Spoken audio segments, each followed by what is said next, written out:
Hi everybody, my name is Mackenzie. I'm a physical therapist here at Cioffredi Associates in the Sports Performance Center. Today we're talking golf, and we're going to introduce a golf conditioning program that you can start this week. We're going to start really slow with some general mobility exercises, and I'll walk you through how these correlate with the golf swing. Over the next couple of weeks, we're going to really ramp it up and start to focus on a little bit more golf-specific strengthening and conditioning to get you ready for the season this spring.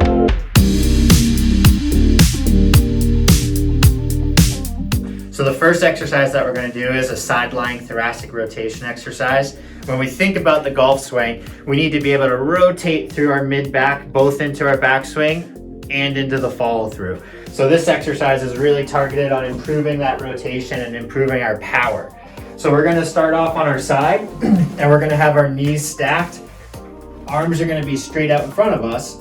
And then from here, we're going to rotate back, trying to get our shoulder all the way down to our table, and then right back forward. So we're going to go nice and smooth, maybe a 2 to 3 second pause, and we're going to do this 8 times on each side. So in this case, I'm moving into my follow through direction. As I flip through onto the other side, I'm going to be working on my backswing. So nice and smooth for 8 repetitions. And we'd want to try to get to this daily, but if you're able to get to this 5 times over the course of the week, that's perfect.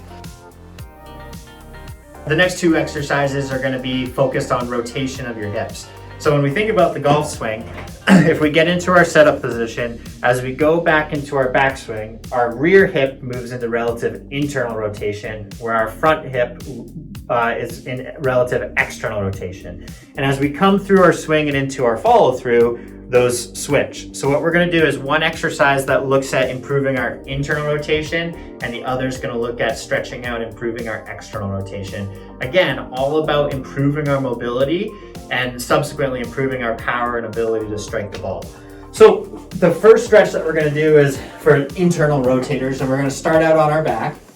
If we're stretching our left leg, our right leg is going to go out straight in front of us, and then our left leg's just going to walk to the side ever so slightly.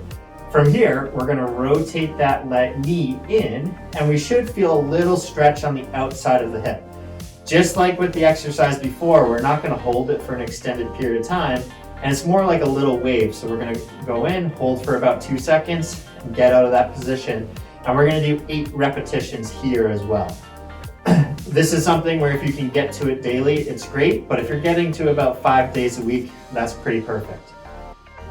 The one caveat with this exercise is for some people, they can get a little bit of pinchiness into their groin.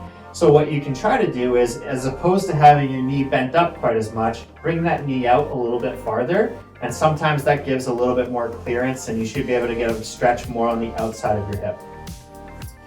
After doing 8 on that side, we're going to switch over and do it on the opposite side again, because we need to have internal rotation both into the backswing and then into our follow through as well. The next stretch that we're going to do is going to focus on the external rotators. And so I'm going to give you 2 options for this one on your back and one in a sitting position. So what we're going to do here, both knees are bent up, and we're going to cross one leg over into a figure 4 position. So some of you may actually in this position feel a stretch through that crossed over hip already. But if you don't, what you can do is reach your hands through and pull your hips towards your chest. And what we're looking for here is about a 30-second hold, and we'll do this for 2 repetitions. Just like the other exercises, if you're able to get to it 5 to 7 times a week, you're going to see pretty good changes. So we'd hold for about 30 seconds on this side, and then reposition, switch over to the opposite side. If for some reason it's uncomfortable for you to do this on your back, what you can do is do this in a sitting position. So in a sitting position, you're going to sit up, cross that leg over, and then just leaning forward ever so slightly, you should be able to get a pretty good pull in the back of your hip. So 2 options for you, and if you're someone that's sitting at a desk a lot over the course of the day, this might be a better option so you can actually get it done at work as opposed to having to get on the ground. The next exercise that I'm going to show you is all about improving our extension through our mid-back. We're going to use a foam roller for this. If you don't have a foam roller at home, you can use a rolled up towel. I will say I would recommend picking up a foam roller though, because it'll come in handy as you start to get some aches and pains over the course of the golf season, and can certainly help roll some of those out. So when we're thinking about why is extension through our mid-back important during the golf swing, if we look at a down the line view of the golf swing, we want to have a pretty neutral spine going into our setup position. All the activities in our lives, whether it's driving, reading, cooking, everything pulls us forward. And so a lot of us have some stiffness in our mid-back. So what our setup position actually looks like is a little bit more of this rounded position. Here, it's more difficult to rotate into our backswing and follow through versus being in a nice neutral position. So working on that extension should actually improve a little bit of our rotation as well. So what we're going to do with the foam roller is we're going to put it just at the base of our shoulder blades. And then just to keep our neck protected, we're going to put our hands up behind our neck. And so now my hips are down on the table, hands are up behind my neck, kind of cradling it. And from here, I'm going to arch my back up over that foam roller. And I'm going to feel a sense of deep pressure along my spine. So as I do that, I can kind of bob in this position a little bit and come up. And then using my feet, I'm just going to pull that foam roller up, thinking one segment of my spine at a time. And I'm going to repeat that same position. So kind of moving back, a little bob, and coming up.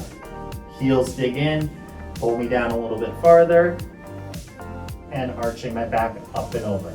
So the important thing here is making sure hips stay flat on the table, and it's going to feel like a much deeper stretch versus if hips are off the ground and we're just rolling like this, that's going to be much more muscular in nature. So with this, we're just thinking about 30 to 60 seconds. It doesn't have to be a prolonged time. And just like the other exercises, if you can get to this 5 to 7 times a week, it's going to make a big difference moving forward. The last exercise that we're going to talk about is kind of, once we get everything loosened up, the bridge between mobility and introducing some of the strength and control exercises that we're going to start with next week. With the golf swing, disassociation, or the ability to move our trunk without moving our lower body, is super important in regards of producing power through the golf swing and actually making solid contact with the ball. So this is the start of that transition between mobility towards strength and power. So this is called a cat-camel exercise. We're going to start out on all fours. So hands are going to be underneath our shoulders, knees are directly underneath our hips, and from here we're going to allow our back to sag down towards the table, and then we're going to reverse the curve of our spine, pressing up all the way. Nice and smooth through. And again, just like the other exercises, we don't need a prolonged hold at either end here. And we're just looking to get those muscles that help stabilize through our spine and core working in unison with each other and helping provide some core control. So we're going to do 12 repetitions here. And again, we're going to be looking for about 5 to 7 days a week with this. That exercise in particular is really the bridge between what we started this week and what we'll be introducing in about 2 weeks. During that session, what we're going to do is have you up on your feet in a golf posture a little bit more, and we're going to be working specifically on maintaining mobility and control in an upright posture so it correlates more so with your golf swing. We look forward to seeing you then. Thank you all for taking the time to watch today. These exercises are fairly generic in the sense that they're geared towards the average golfer and are going to help increase mobility for everybody. If you want a more personalized approach, feel free to give us a call and we can get you in for a one-on-one golf evaluation, which will look at your specific strengths and weaknesses and tailor a specific exercise program for yourself to keep you on the course this summer and playing the best golf of your life.